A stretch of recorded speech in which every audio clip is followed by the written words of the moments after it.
know you can't smoke everywhere, bro. He just told you, Joe, and gave you the reason. He didn't even have to. It's his spot, bro. It's where he at. It's where he renting at. Well, nigga, if I tell you don't do something, don't do that shit in this bitch. The fuck? Or you could have left. He could have left then and there, but he made it worse by why you standing there still smoking. He got to tell you again like you a child, bro. You a grown-ass man and want to be looked at as a grown-ass man. But why he got to talk to you like you a child, though? Keep telling you the same shit over and over again, bro. Like you a kid. Devil is a lie, looking for the prize. That's eternal life, and bringing the change in my mind. Talking real peace of mind. What's up, YouTube fam? It's your boy King Marcell. We back with another video. We about to get into this Blackie Speaks video, man. Go subscribe to him if you guys haven't yet. But talking about how disrespectful these rappers have gotten. This whole Lil TJ situation with Plaque Max and Fulio, whatever the hell buddy name is. It's just really showing like the climate of the type of artists that I told y'all like we just don't mess with on this channel. Like these people be having egos up the ass, and it's like, bro, they not even spitting nowadays. They don't have no type of message behind they shit or nothing. But then feel like they can come in somebody's space and tweak and be ego driven, like the world knows them and owes them something. Like it's crazy. They got mad at this nigga for telling them they can't smoke in the Airbnb because it was gonna fuck up the stream that they was fucking on. It's like the ego trip of a lot of artists, and not even just artists, people on like people getting their head that they Instagram models online and shit. Like the ego of people is to an all-time high. When literally my whole point of making this channel was so that I could get some fun, so that I can start some type of organization to help my people and stuff. And it's the fact that I see so many people, like, man, the wrong type of people get money, man. That's just how I feel. The wrong type of people get money, and I feel like it's because they wicked. You know what I'm saying? It's easy for a wicked motherfucker to make some money. It's hard for somebody who's trying to do something righteous and help people to make some money, man. So it's just crazy, like, seeing how all of this has unfolded over the last couple of days. So we about to check this out. Make sure you guys hit that like button, hit that subscribe button, and hit that notification bell so that you're notified whenever I do drop a video here. We on the road to 500 subscribers, so make sure you guys are subbing up. But without further ado, we about to get right into this one, man. I want to talk about this trending story involving a few people. A popular streamer by the name of Plaque Max, rapper Lil TJ, and rapper 5 Year Foreign. You might have heard about the story because it's trending on social media right now, but streamer Plaque Max invited Lil TJ and 5 Year Foreign to one of his streams. It was a cook-up session where they were— They didn't even invite that nigga live. Now the meat and potatoes of the story is that Lil TJ and 5 Year Foreign ended up lighting up a J inside the spot. It was an Airbnb that Max had rented out for the purpose of this session. And he initially saw Lil TJ lighting up while the stream was going on, and he noticed and told him, hey bro, you can't do that in here because the smoke alarm will go off. Simple as that. It's as simple as that. Who's smoking? Who's smoking? Yo, TJ. What's up? Who the Yo, this a B&B. You can't smoke in here. This shit don't go off. Yeah, I appreciate you though. And then a minute or two goes by and he tells him the same thing because Lil TJ wasn't listening. It took him a couple of times, like 3 or 4 times before Max. And it's like, you a grown ass man, bro. You know you can't smoke everywhere, bro. Like be real, I guess, a smoker, bro. You know you can't smoke everywhere, bro. He just told you, Joe, and gave you the reason. He didn't even have to. It's his spot, bro. It's where he at. It's where he renting at. Well, nigga, if I tell you don't do something, don't do that shit in this bitch. The fuck? Or you could have left. He could have left then and there, but he made it worse by why you standing there still smoking. He got to tell you again like you a child, bro. You a grown-ass man and want to be looked at as a grown-ass man. But why he got to talk to you like you a child, though? Keep telling you the same shit over and over again, bro. Like you a kid. Final time, shit's making it very clear weird that the show can go on if they don't respect his wishes. And then that's when he one final time kind of walked up to them and he told them, he was like, hey, you guys can go to the back if you want to smoke, the backyard. Hey, what? He talking about some, like, come on, you a clown, bro. Yo, you can't smoke in here. This shit gonna go off. Like, please. I appreciate you. He's saying please and everything, bro. 5 Year Foreign decided to blow smoke in his face before he left. That's right. He not only blew smoke in his face, but they both ended up— Which I felt like was so lame. Like, you too busy trying to— you a grown-ass man for one. Grown-ass man. Trying to still be clicked up with these little-ass boys that he invited you there. You being the big homie and you invite that nigga, should told they ass, man, bro, go outside and smoke. But you didn't. You get the egg and the shit on too as y'all leave and you blow smoke in his face. Like, these niggas clowns, bro. And then the fact that nigga tried to make a fucking diss song using this man's name, seeing that it wasn't going the way he wanted it to go, and then trying to make it seem like, oh, I wasn't dissing him. Hey, get on the song. That's why I'm glad he got on your shit and dissed your ass, nigga. Like, cause that shit weird as hell. These niggas weird as so fuck, that sounds bro. pretty clear to me. He's like, hey, it's bro, like, what's up with all these weird ass rappers, bro? Alarm is gonna go off, and he's like, all right, until he has to tell him once again. I don't know too much about Plague Boy Max, but one thing's obvious: this man is very patient, but he's also very firm because he's standing on his principles, which says a lot about him as a person, but most importantly of all, as a man. But a man can only be so patient, and Max got to his breaking point because he stopped the music and he walks up to them. Right? I don't know exactly what he says, but he does tell them that you can't be in here doing that, and mentions something about there being a backyard, which is. I just noticed this nigga is now showing his face. He did used to only have this. You saw them were like in the back, they cannot smoking. Yo, I'm gonna keep it a buck, bro. If niggas smoking here, I'm gonna have to shut this bitch down. Like,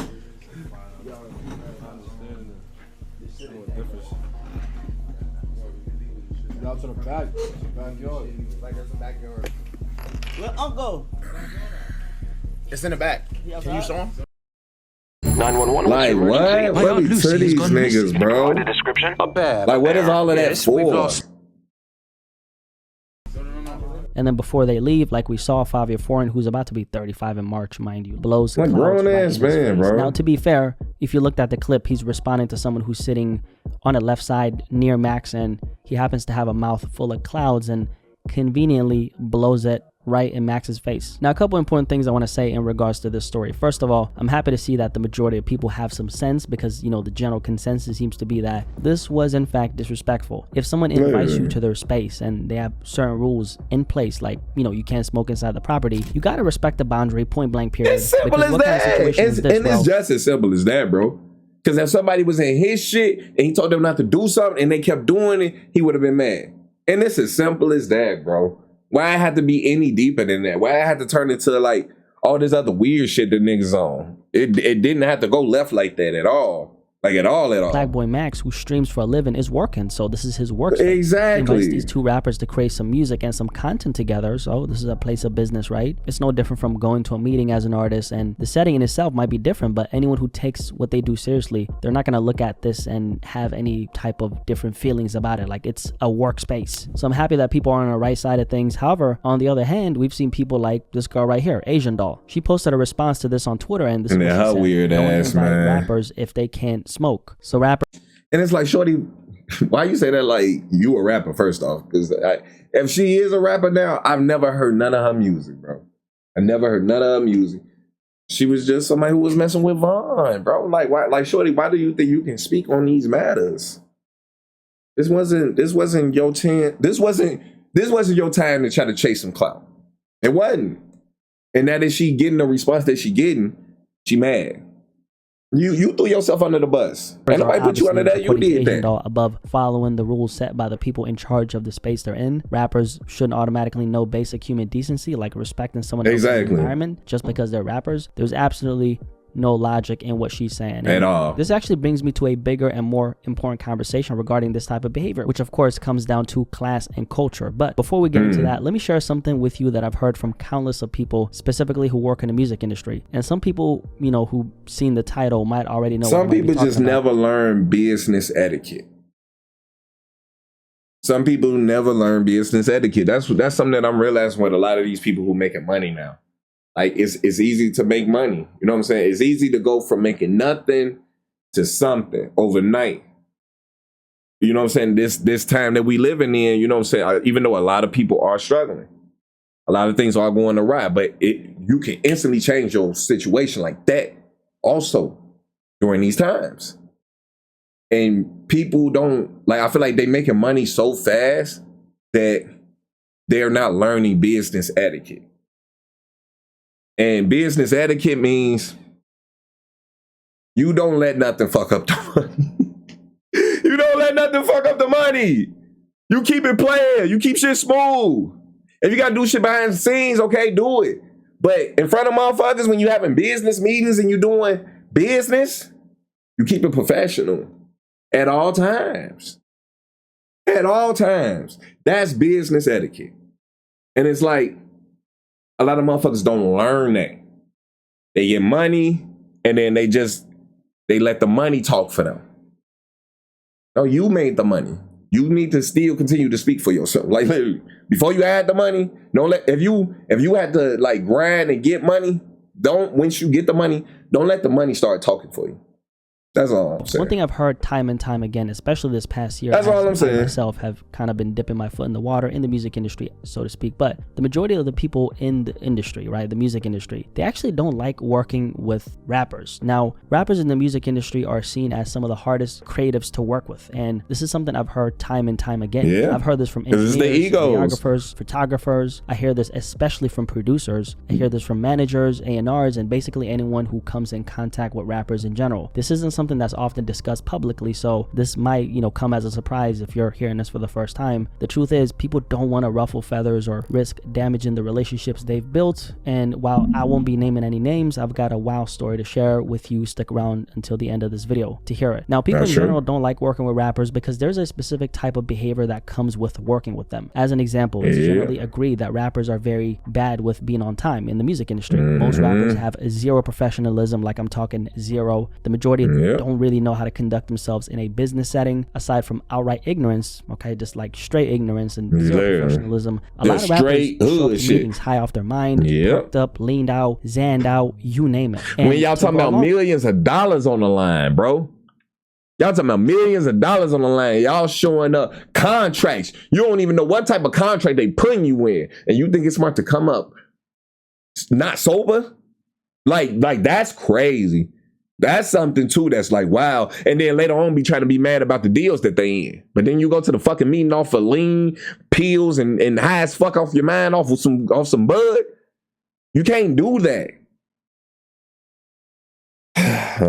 With the professionalism aspect, rappers are known for not paying people in the music industry. So as an example, let me share a quick story before we keep talking. One time I heard this story, and I'm not gonna say any names, but there's this engineer who works in the music industry. He mainly works with major label artists, and this engineer one time was working with a rapper, decently sized. Some of y'all actually might have him on your playlist, and they were in the studio. Mind you, this was the first time they're working together, and there was a disagreement about, let's just say, a simple disagreement about the payment process, and one thing led to another, and this poor guy got beat up by this rapper. What? Long story short, he ended up getting, he didn't get paid for his work, and he also ended up getting sent to the ER. Now, that's just one story out of the dozens, on top of the dozens of stories that I've heard involving rappers being, honestly, for lack of better words, shitty. And the reason why I bring this up is not to sit here and demonize hip-hop or artists in the culture. I'm not only a voice in the genre, but I'm a rapper and singer myself. I make music, and all I'm saying is we have a cultural and class issue in hip-hop, which has painted rappers in an extremely bad light. People see us as difficult to work with. I mean, when the most important person, the engineer, doesn't get paid and gets sent to the ER, it's an issue, right? When people have this perspective of rappers that they have,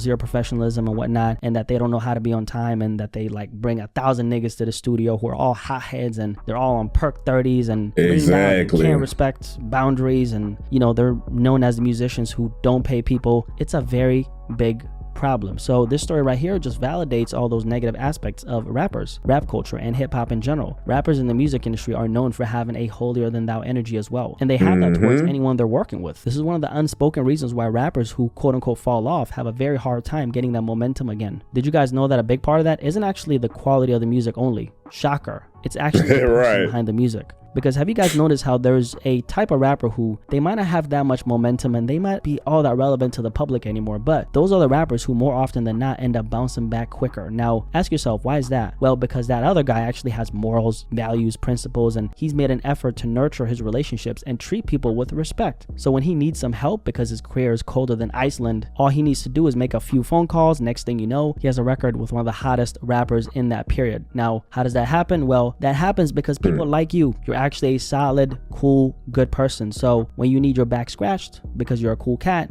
people will come through. Get it? Cool cat, back scratched. There are countless of rappers. He's trying to put his rap career on the quality of their music, on the map. Lack of character. And it's no surprise that engineers and producers don't want to work with you. I mean, there's so many rappers who act like they're above the people who literally make the beats and polish your vocals to make you sound good for the world. And it's like, man, being humble goes a long way, man. Like, for real. I will always be humble in no matter what I do, because I know once upon a time I didn't know how to make YouTube videos. So I will always feel like it's something that I can learn. I used to even rap back in the day. You know what I'm saying? I used to spit. But I always absorb what somebody could teach me about, you know what I'm saying, where I went wrong on double entendres, you know what I'm saying, on how to make the flow sound a certain way, on how to pronunciate your voice on certain songs to capture certain energies. You know what I'm saying? Like, being humble helps you sharpen your skills like a motherfucker, because people are more willing to share. You know what I'm saying? More people are more willing to share to the person who's being humble than the person who ego is through the roof and they ain't trying to hear shit. So it's like, man, like, I feel like if a lot of these motherfuckers learned that and they learn to take their business way more serious than they do,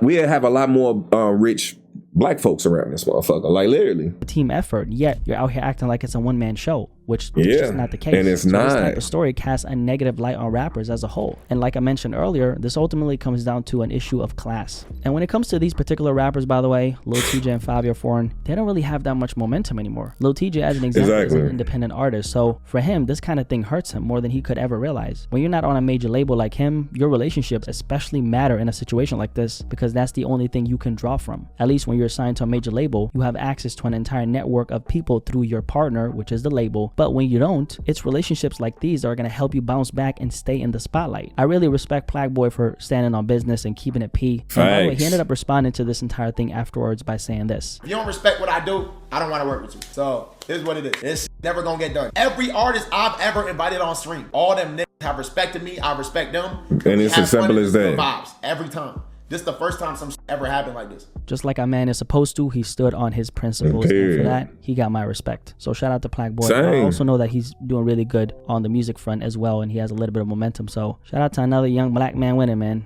Facts. Plagueboy. Anyway, if you made it this far, drop a like on this video if you enjoyed it. And make sure you guys, we gonna do that live right here. You know what I'm saying? Give them a like. Family, obviously. It don't gotta be that, man. I mean, black folk, when we get a taste of some success, man, we don't gotta be an asshole to everybody, man. Like literally, it don't gotta be that way, and it's just as simple as that. I never was really checking for these boys, and I'm for damn sure not now. So it's like, you know what I'm saying? Just let their careers be what it's gonna be after this, I guess. You know, like it's as simple as that, man. Just don't feed into these niggas' trap, because they did this because they knew they wasn't relevant right now. And this was so they got clips for a little bit, you know what I'm saying? But was it worth it? It's gonna be worth it in the end?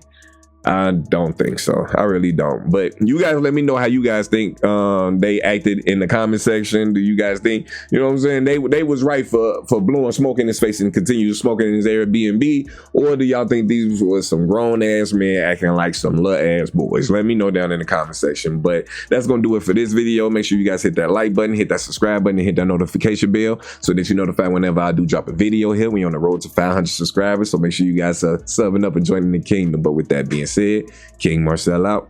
Peace.